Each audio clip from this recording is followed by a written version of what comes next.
Well, the next time what we need to do is keep it underneath the Hudson segments. So we can. That's what we didn't do that. We put them all underneath ours. And that's why I didn't record or go live.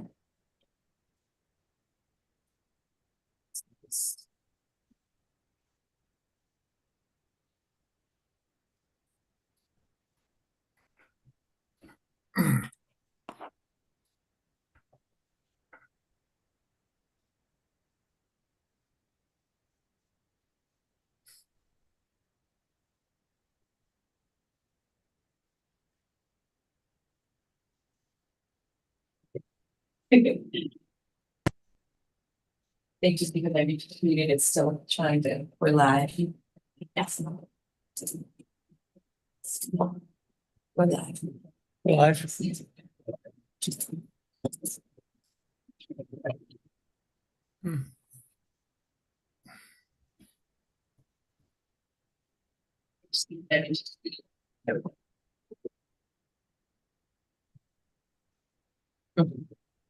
Thank you so much. You're just a whiz, I'm telling you. All right, welcome everybody. Glad you come here tonight. Thank you for joining our Hudson 7 hybrid meeting. All right, today is Wednesday, August 13th already. My name is Gary Bassett. I'm also the mayor of the village of Rhinebeck and chair of the Hudson 7. Our meetings are being live streamed on our Hudson 7 YouTube channel, and the public is advised to subscribe to this channel. And our in-person meetings are held here at the Poughkeepsie Water Treatment Plant located at 70 Waterworks Road, Poughkeepsie, New York. We do allow public comment both in person and remotely. People can visit our website at www.hudson7.org to learn how to participate in our meetings. At attendance tonight, I'm going to start over here with you, Dottie, tonight. So I'm Dottie Tobey. I'm the water plant administrator for the Poughkeepsie Water Treatment Facility and a technical director. Well, folks, Nick Butler, Town of Socus, Port Huron Water Sewer District Superintendent. Eric Weinstock, representative from Hyde Park. Ann Shershin, Town of Poughkeepsie. Liz Mosqueda, Hyde Park Town Board. Richard Distel, City of Poughkeepsie. Devin Rigolino, Dutchess County. Rebecca Martin, Source Water Protection Coordinator. And up on the screen, Jonathan to my top left. Good day. My name is Jonathan Sherns. I'm the Executive Director for the Dutchess County Water and Wastewater Authority. John. I made a mistake. Sometimes people call me Jonathan, so now I'm going to have to be more careful. So yes, good evening, everybody. John Lipscomb, serving as an advisor on spill response and recovery and vessel traffic. Brian. Good evening, everyone. Ryan Sharp, Town of Poughkeepsie. And impersonating Donnie Noble is Mr. Allstat. Randy Allstat, technical advisor for Hudson 7. Shannon, are you there? Yep. Shannon Roback, science director, Riverkeeper, technical advisor to the Hudson 7. Great. Thank you all for joining.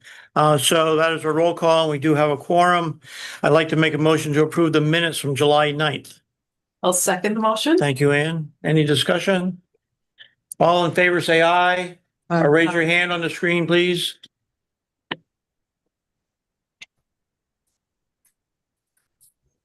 Thank you. All right. Did you get something from Elizabeth? I did. Treasurer's report, please. Just got it. So funds received through July 31st, $67.60 is the interest payment. Funds expended through 7/31/25, $6,250. Coordinator, balances of 7/31/25, $32,403.85. Thank you. That would be in the minutes. Thank you. Ready for your report? Yep. So I have my July 2025 report. It's public facing. Any questions? Do you want me to review any part of it? Anything at all? To the screen as well? Any questions? No, no questions? We're good. Okay. Communications. All right, so I'll read this one first. This just came in from Nick Butler and the town of Esopus.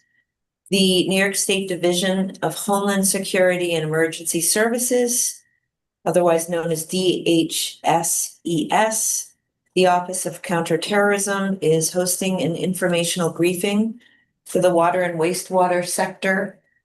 The briefing will cover the current threats to the sector, best practices, along with available state and federal resources. Present will be the DOH, the Department of Health, the Department of Environmental Conservation, and the Cybersecurity and Infrastructure Security Agency. The briefing will be held on August 25th from 10 to 12. And I can send this around because it's not in our communications in the agenda with a link if you're interested in attending. So the Hudson River PCBs are work July 15th follow-up at the request of a few CAG members. This is from the consultant who runs the community of the Citizens Advisory Group, CAG. They said that they were scheduling a follow-up conversation about the DOH fish advisories that occurred on June 25th. And so I'm just pulling that forward. That already has occurred. There's a link here that you can follow, and maybe there's follow-up information if you're interested on what they discussed during that meeting. Beyond Plastics sent out a letter to all of its partners who've participated in past actions, like we did during the Packaging, Recycling, Reduction, and Infrastructure Act. For request to sign the EPR, the Extended Packaging, EPR, Extended Packaging Responsibility. Thank you, Devin. For carpet comment letter by July 16th, which happened after our meeting, and it would have missed the deadline, but there's a link so you, in the case you want to see the letter that they sent. Rockland Daily published an article called Congressman Mike Lawler Secures Key Environmental Win for the Hudson River and Coast Guard Bill, which we know all about from previous work that we've done with Congressman Pat Ryan and others. And so we checked with Riverkeeper to see what this was, and Riverkeeper said that there's nothing new here. The bill is the same in terms of the bill and the language. There's nothing new. And that the House just included it in their Coast Guard bill that passed 5 days prior to this article coming out. Now the Senate passed their Coast Guard bill in March of this year without the Hudson Protection Act. And so now the Senate and the House will go to conference to hammer out differences between the two bills. Last time we were in the same position with the Senate kicking it out of the bill in the negotiated version. So I sent the actual citations in an email so you could see exactly what. So if you have any questions about that, please advise. John, I don't know if you have anything you want to say about that. No. Nope. What you know is what I know. Thanks. Sure. Hazardous Material Transport Outreach Network. This is a summer series, webinar series. Some of it has already taken place. There was several of these, actually 2 of these that have taken place to date. There's still one more on September the 17th. All the links are in your communications, and the public also can review these things if they're interested. The Ulster County Water Quality Coordinating Committee occurred on Monday. It was a partner meeting. Unfortunately, I was sick. Paul was sick. Paul is better today, but so we weren't there, but we'll get the materials and share with everybody. And that's it for communications. Any questions? Good, thank you. Hi, is there anything, I do not see anything for messages, our meetings coming up or events? Is there anything new? The only thing new that came in is that Hudson River PCBs, that there is a CAG meeting coming up in September, in person in Newburgh. And there was a little communication exchange. Randy is our primary CAG member. Dottie is the alternate. Randy's going to stay on as that CAG connection. So Dottie will remain as alternate. Randy is not available to go, nor is Dottie, so Devin is going to go. Well, Devin's Two hats. already going. You're gonna wear two hats, He's right? gonna wear two hats. So Devin will be able to go and report back on that meeting. So that's it for upcoming meetings. Thank you. I do not see anybody for public comment. None. So we're gonna move on from there. No presentation, so let's get right into business. The first one. Devin, do you want to give an update on where we are in terms of applying for this all gets back to the funding that we talked about for moving forward for the upcoming fiscal years for the next 3 years. And we came up with a plan, which I announced at our last meeting. I said we were going to apply for, the county was going to take the lead and apply for a grant. Yes. So, looking ahead at 2026, the county starts Dutchess County. I always say the county, but there's two counties here, right? Dutchess County starts its budgeting very early in the year. We kick it off in May. And as we looked ahead to 2026, it looks like it's going to be a tight budget year. So in order for me to be able to secure dollars to continue supporting the protection coordinator position, I pitched the idea to the county executive to go after a grant that would basically supply the funds that the Hudson 7 has been dependent on from the county. I got a green light for that, and a small working group of myself and Gary and Rebecca and Dan worked together along with the county's grant writer to submit the grant last week. It's a $75,000 grant through the Hudson River Estuary Program. It would secure the county's $25,000 commitment per year for the next 2 years, but it'll also give additional funds per year to use for other operational outreach type activities. So in addition to, as you all know, right now, our entire budget is basically just for the protection coordinator. So this will give an extra $12,000 more or less per year to handle things like events and outreach and all of that. So we will find out if we get the grant in December, but we're optimistic. And the only thought would be if we don't get the grant. That will be a bridge we'll have to cross. Yeah. Just so everybody's aware, the county's plan right now is dependent on having that grant for 2 years. If we don't get the grant, I will say I do have a commitment to still secure our funding through August of next year. What I want is the year and more than 1 year. So we'll see what happens. So in addition to that, we've drafted up a letter to go out to all the municipalities that we want to get out probably early after this meeting. Yeah. To get that in front of them for their planning processes as mostly the towns, not villages, are going through that budget process and some have already started, and we want to make sure that we can get the commitment back from them. And I would like to do a follow-up with everybody in all those, but if you receive those, we will be sending them to the supervisor and our council person here so that everybody has on record that you're going to get them. All right. And then if there's any communication, please don't wait.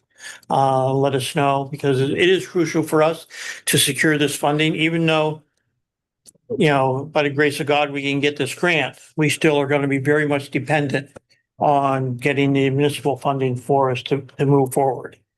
And this is hopefully a stopgap measure, because 501c3, hopefully, and with the 501c3, we can now start, if we get that, we can start seeking additional funding and for the year before. But we need to buy this time, because we can't just say we're going to do it this year and then not have it. We have to buy ahead 2 years to order then to secure the funding. Does everybody understand how we want to secure that going forward? So I want you to go back to your council people and really press hard about how important the Hudson 7 has been, the actions that we've taken, the accomplishments that we've had, and ask for their commitment moving forward for the next 3 years. Slight pivot there. Counties 2, we're asking for 3. All right. So, but with that grant, we're gonna be able to secure additional funding that we've been short on, because we can't attend conferences. We can't, pay for any services or whatever. So this money, if we're successful getting the grant, will help us to do more than we've been able to do, going forward. Any questions about it? Anybody have any concerns about the municipality? Great. One thing I just wanted to say, so the conversation about the county going for the grant, it came about very quickly. It was between our last meeting and this meeting. So we had some conversation, Gary and I, about whether we would want to have a letter of support or a letter of commitment from the Hudson Seven as a part of that grant application. But because we had not brought this before the full council, we made the determination that we didn't want to do that. So now that we're having this conversation, I would like to make a motion to give Gary the authority to write a letter of support or commitment on behalf of the Hudson Seven for Dutchess County's grant. The grant has been submitted, but in the event that the estuary program staff in review contact the county and say, hey, we need some kind of letter from the council, I want him to have the permission from all of you to submit that. So that's my motion. That was second. Second. Thank you. Any questions? All in favor, say aye. Aye. Raise your hands. Thank you all. Thank you. Very good. One question that's on there is also with the letter, the idea of a new MOU that would be part of what the municipalities and counties might need to sign. So this letter is an introduction, and then based on how the conversations progress in the new year, there would be a new MOU that would update everybody's commitment and remove the 19,900, the amount for the lawyer, just refresh it. Right. To make it relevant to what you're all agreeing to now. So that's later. Yeah. Yep. Thanks. I'd also like to just thank the county for taking the lead on this. All right. I should probably reach out to Sue and tell her thank you as well, but thank you. Sure. Okay. Thank you. Yeah, please. Okay. How about what's happening on the Central Hudson front? Yes, so as you all know, we had our presentation last month. It was really great. Yeah. It's all in our minutes. I've marked it for you so you can see the different segments of the meeting and go and review it. Just as a follow-up, there was a contact sheet and a contingency plan that was promised to you, and that was submitted. I hope you all received that.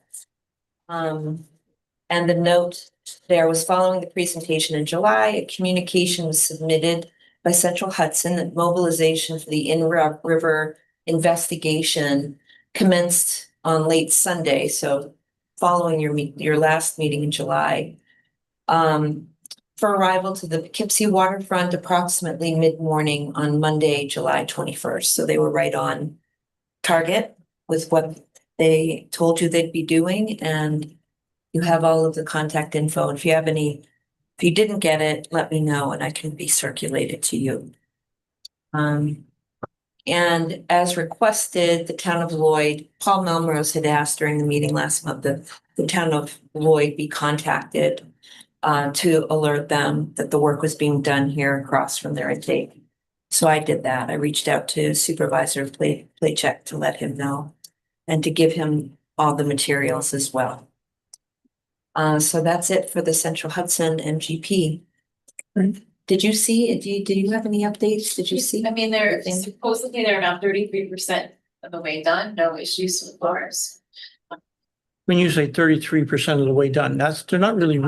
No, whatever their initial project. Yeah, they're not doing removal yet. This is still Just whatever. building, They're 30% testing, done. right. Or Gotcha. sites, so. That's great. They're having issues. Good job, everybody. Okay, keep going. You're on for the Hudson River Estuary update. Okay, so we've been talking about this for about a year. And back in March or May of actually, I can just pull up the letter to see. Let me pull up the letter. I'm sorry, one moment. So we submitted comments back in in 2023 to the DEC's Hudson River Estuary Program and their action plan. Emily Svensson did it when she was here and part of REMAC. And so the actual draft plan was released on June 11th. And we've been able to review that thanks to Dan Shapley, who did an AB to look at Riverkeeper's comments and our comments to see what was incorporated into the draft action agenda. And 2 of the 3 comments that we made were implemented, which is great. Dan recommended that we write a letter thanking them, but also requesting that they consider our 3rd point,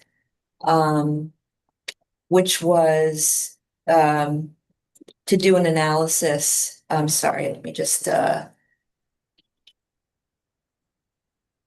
do an analysis on designated significant coastal fish and wildlife habitat, and the entire river falls under because it falls within the New York State coastal zone policies and the impacts to drinking water, which they did not include, so we asked them to do that. And so we submitted the letter. The deadline for comments was August 11th. So we resubmitted by then, and hopefully they will take the Hudson 7's comments all to heart and implement them all. So that's the update there. Thank you. Okay. Captain John. Just to remind everybody, John went to represent us at the United States Coast Guard meeting that was held here at the boathouse, right? And then has since signed on to be on 2 follow-up committees as a result of his attendance there. But John, can you give us an update? Yeah. So, excuse my voice. So the area committee meeting was a success, although there weren't many members of the public there. It was mostly agency people. I'm happy to report that the new captain of the port, Jonathan Andrachik, is very proactive and very eager to work with us. He, took time out to come and talk to me, and he indicated that he's very interested in working with Hudson 7 in his tenure, 2 or 3 years here in the Port of New York. A couple of things came out. So yes, they are proposing to finish their area contingency plan, which is the spill response manual for an accident in the Hudson River and the Port of New York. It's due out at the end of next year, 26. That makes it a couple years late, but we're not going to beat them up because it won't help. They have reached out for public engagement on a couple of committees. They have 3 that they listed. And I don't know how much work is going to be involved with these committees. It could break my back, but we'll see. I signed up for 2. One is the training and exercise subcommittee, which is responsible for ensuring, I'm reading from their document, ensuring awareness of regional training and drills and exercises, identifying training needs and gaps, and publishing a calendar of events. Now, so that's obviously, drills are great because you learn what's needed. The drills typically, in my experience, if you look at them just on a face value, they could be considered failures. But my position with the Coast Guard has always been that a drill, even if it looks like a failure, it's lessons learned and helps you, if you're learning, the next time. So I signed up for that one. And in fact, there is a drill coming up late in August. They don't want the location to be disclosed because they don't want the facility to be aware in advance that the Coast Guard is going to roll in. But I've volunteered to attend that drill, and it's in the Hudson 7 reach of the rivers, which is all I'll say at this time.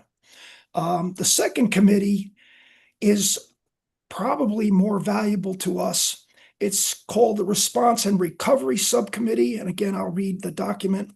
It's responsible for developing and updating response protection strategies and recovery methods as needed. Subcommittee will also develop implementation procedures for, this is it, new technologies, provide debriefs on response and recovery, specific topics, and take remedial action to improve the ACP in light of lessons learned. So that really is the meat that we want to engage the Coast Guard on. So I signed up for that, and we'll see what happens. That's really my report. I do want to say that there was a time earlier this year where the Coast Guard was going to physically attend a meeting of the Hudson 7 to this, and there was a mess up in the scheduling, and I guess a guy showed up and it was a remote meeting that day. And I'd urge us to get another a date on the calendar for the Coast Guard to actually physically present in that room. And at that time, I have a list of questions and suggestions and to discuss with them, with your approval. But that's the next step. And that fits square in this second subcommittee's role, response and recovery methodology. So I think we're on a good track. Nothing, there's no ripe fruit on the tree, but there's hope. All right, thank you, John. So as John signed up for both those committees, and volunteer to represent us, we should make a motion to authorize John's attendance at that meeting. So I'd like to make a motion for John to attend on the Hudson 7's behalf, those two committee groups for training and exercise and response and recovery. Second. Thanks, Ann. Discussion? Anybody else want to go? Please, the more the better. All in favor, say aye. Aye. Okay. Yeah, just to be clear, the drill is a third item. I don't know if you need a motion to have me attend the drill. Oh, let's that's fine. Yeah. We're good.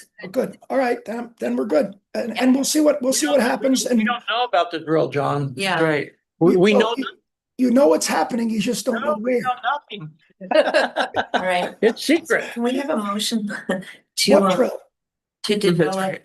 Did you want to see who might want to get together to talk about an agenda with the Coast Guard? Yeah, that's what we talked about doing. So that's the next step of this. We really want to maintain this active participation with the Coast Guard, and John being there was very helpful to all of us to be able to do it. But we should probably get together and get all of our thoughts down on paper so that when we have the meeting with them, we're really prepared. So I'm looking for some volunteers to help. So John said he would come. Right, John has already volunteered, right? That was just draft an agenda. And it's a working agenda. It's one meeting. We should get this through this very quickly. It's not going to be Great, 1 hour. Yeah. Thanks, Nick. All right. I can do it. Yeah. Thanks, Liz. Great, Liz, All Nick, right. and John. Okay. And Thank you all. I'll coordinate it. I'll be in touch. Yep. Great, thank you. Yeah. All right. Thank you. Oh, Okay. Eric. wait, I'm sorry. Did we take a motion? No, we didn't. All right. I'd like to make a motion to appoint John, Nick, and Liz to the committee to draft up an agenda for the Coast Guard meeting. Second. All in favor, say aye. Aye.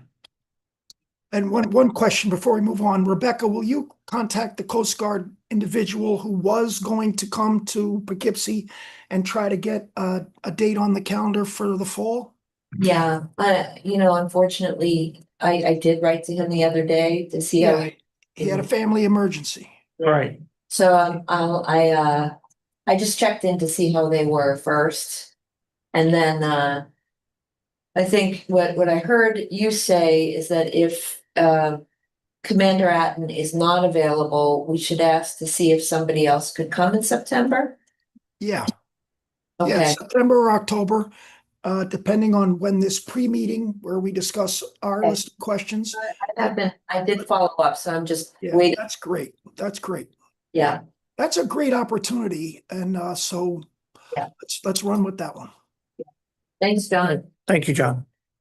Eric, what's going on with the fire center? I got an email back a few days ago from Ed Popers, the case manager from the DEC, and he said, current word is we should expect to see a draft copy mid-August, which is about now. I believe he's referring to the DEC receiving a draft from their contractor, TRC. So they need to review that, and then it gets issued for public comment. So I'm thinking maybe a month, maybe in September, we should see something. And just to put it into context, the flow chart of how the Superfund process works in 2020, the site characterization was performed. They found that there was a problem, and then they went into a remedial investigation, but it actually took 3 phases. There were 3 field events. They sampled surface water and then shallow groundwater, and then put in deeper bedrock monitoring wells. Early this year, they finished the 3rd phase of their remedial investigation, and they've been writing the report this year. So puts us about here in the process. If you start here, we're about here now. The remedial investigation report gets issued, and then we get to comment on it. So this is an important deliverable for us. We can review it and comment on it. Then they'll issue a fact sheet, and they need to incorporate the comments from the public in the report. Could I scan that? Here, this is the public, I'm sure it's online, but you're highlighting where we are is helpful. Very good. Okay. I have one question about all that. Is the county planning to, your question? Yeah, go ahead. Is the county planning to do comments? Because years ago when this was brought up, Brad Barkley was, I think, brought it to the council, whenever that was. So I'm wondering if the county is still following this and. Do you mean, is the county going to be submitting comments, or is the county going to be accepting public comments itself? Submitting comments. I have to see. So I'll have to see. Yeah. Wonder if there's some way to. Well, I mean, I think it is twofold. My question was going to be, is the county following this as well? Not the planning department. Right. The Department of Health is. Yeah. Okay. But definitely the health department is. Hmm. But I'll find out if the health department's coordinating comments. Yeah. I guess my next question is there, do you, just to see what the capacity is, could you draft comments for the Hudson 7? Oh, absolutely. I've worked on many Superfund projects. Wow. I could definitely prepare comment. Well, it'd be for the town of Hyde Park as well, and for the Hudson 7. Thank you. That's. Does that site rest entirely in Hyde Park? I thought it was on the line. I could be wrong. No, I think this is fire training center completely in Hyde Park. Liz? I don't even know where it is. Oh, it's just upstream of the dam where they replaced the valve. Maybe we could have them come in. I'm almost sure. Well, they have to give a public presentation after the next document, which is the remedial action plan. They call it a preliminary remedial action, or a PRAP, and that's a mandatory public meeting. For the remedial investigation, they have to issue a fact sheet, and then they have to solicit comments and respond to the comments. They don't have to do a public meeting, but they certainly can. They can add public meetings, but it's not required. We could ask the case manager to come in and speak with us. He doesn't have to, but he may agree to. Yeah, there's nothing ventured, nothing gained, right? Yeah. Why not? And I would think, I mean, if it were me, if I was the case manager, that's something that I would want to do, because the more informed your reviewers are, the more focused the comments are going to be. So it's probably in their interest to do that, but they could say, no, we're not going to do a public outreach until the PRAP. Would Hyde Park take a position to request for public meetings out ahead of the release of the report? Well, it would be after the draft is issued and before it's finalized. Okay. Do you think that's something that Al would want? We'd have to discuss it. Yeah, and I need to know where this is. It's just upstream. Does it have address? Yeah. Do you know where the 911 center is? Creek Road. The counties? Yeah, it's right north of there. Yeah, Immediately. Oh, the fire. Yeah, yeah. yeah, Oh, Yeah. okay. right there. It's trying to pull up parcel access. I don't know It's, exactly where the town line is, but I think it's in there. 392 Creek Road. Okay. Yeah, I have to discuss it with Al.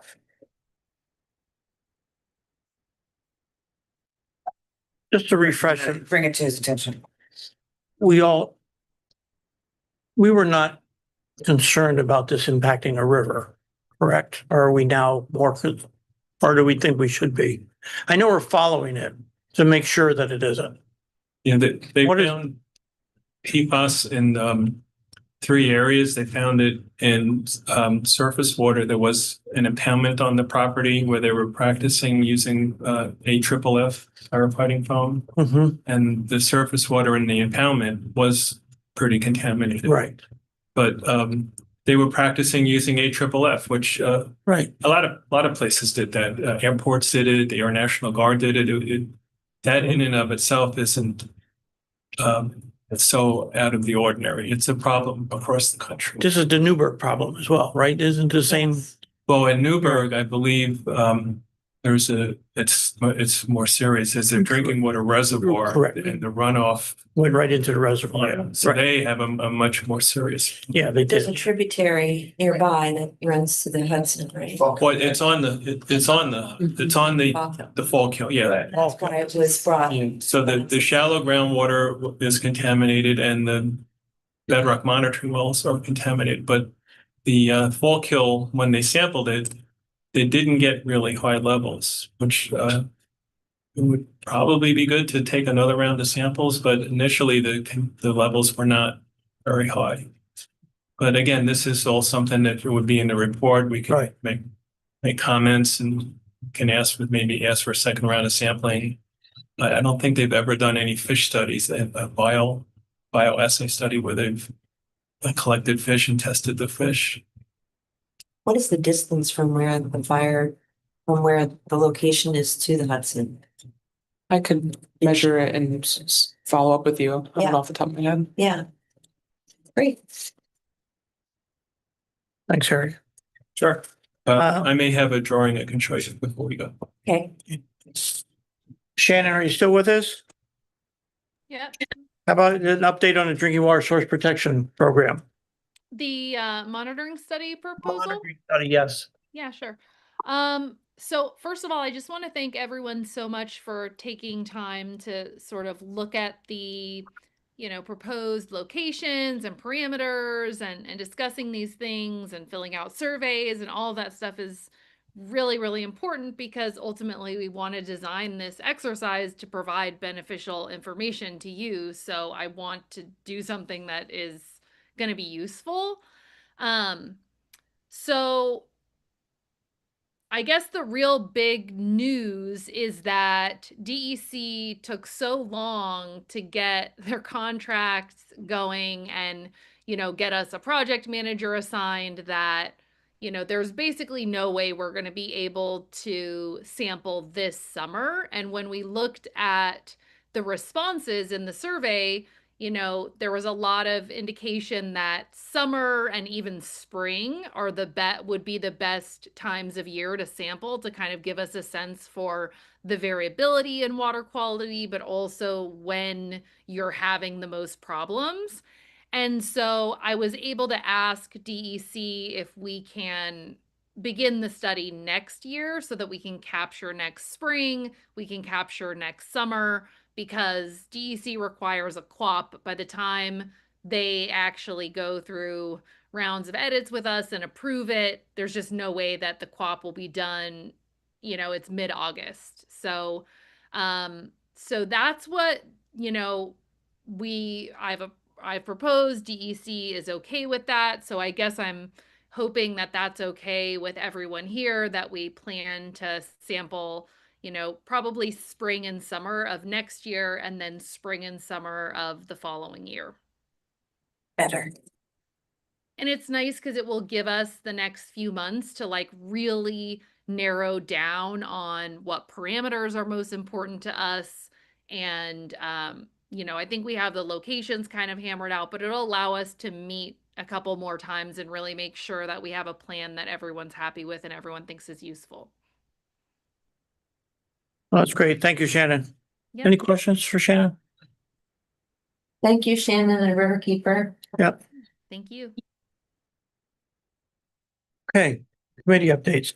Neither Mike or Paige, you have email access to Mike's last email that I think just came out? Yep, you want me to yesterday? read the whole thing? I can just still give a Yeah. recap. Yeah, So round 2 comments were received, and now we're heading into round 3. And there's a series of questions that the DEC has for the Hudson Sevens DWSP2. And so Michael and Paige have set up a new round of dates for the DWSP2 committee to come together. It's going to happen next week. Yep. Where we will address the questions that are outstanding and turn it around hopefully quickly and submit, the response to the questions that they have, and hopefully have a adopted report sometime before the end of the year. So, but one of the main things they were questioning was the council. Right, how the council, shared services and intermunicipal. because that's a unique thing to them. I think this is the first time they've seen something like this. So they really want to understand how we work, what we do, and how we're doing it. And so we're going to have to put more words around that process of what the Hudson Seven does, right? Which is good. I'm glad that they're being exposed to that kind of a new environment to be able to do it. The other thing they did was they put a lot of climate action statements back into the plan, right? To give it some more real impact to, it was there before, we just didn't have it in the draft document. But now with more climate action statements in there, I think it's going to add more weight to the whole DWSP2 as it is. Municipalities will get. Yeah, every member of the Hudson Seven will now be eligible for those climate smart community points for those who are participating in the state program. Yeah. Yeah. So we do the work. Yeah. All right. Yeah. Well, you just, To go into a presentation before our town board for us to get the points, or no, we it's just automatic? well, there's two things. You can adopt a report, right? If you want somebody there, we can always assist with doing that. Yeah. But you have to adopt the report into your minutes. And then you get 6 points automatically for your climate action to do that. You can get an additional 4 points if you take off, there's some low hanging fruit. Yeah. That you can click on and say, yeah, we've done this, and you can add into your climate action an additional 4 points for doing it. Right, so. For completing certain actions in the plan, which I think are going to be easy to do, as Gary was saying. So really, it's you adopt it and you're basically looking at 10 extra points towards whatever your goal is. Yeah. Excellent. Yeah. For all the work you've already done over the years. And Just we're 4 points away from silver. Oh, go. Yeah, There you so go. Do it. so yeah, I know some people. So would be very. this will help us to go from bronze to silver. Yeah, yeah. this will be 10 points Yeah, towards Rich that. is always talking. Yeah. So in our case, we were like 10 points over silver, but they always knock something off. And Yes, we were they do.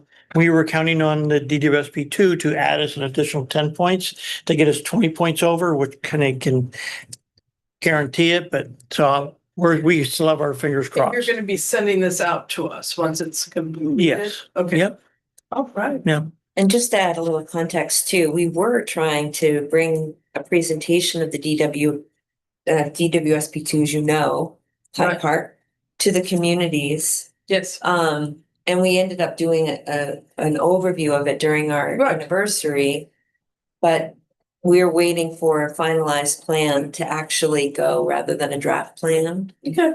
So this that's- is after you finish with the Ds. Yeah, Reach. when they adopt They have to adopt the plan Then- first. That makes sense. in full. Yeah. Right. That's the delay. We did it, but we can do more. But it's better to have the report. One last thing that the Hudson Seven influenced, as Gary's talking, is that they don't have a work plan document for folks like me. So to be able to create a work plan with the, the items in the report that we want to work towards. So because they don't, and we asked for it, the DOH is developing a work plan, not just for us, but that will accompany future DWSP2 plans for folks like me. who have worked to dig into, so that was great. So, yeah. Paving the way. Yep. I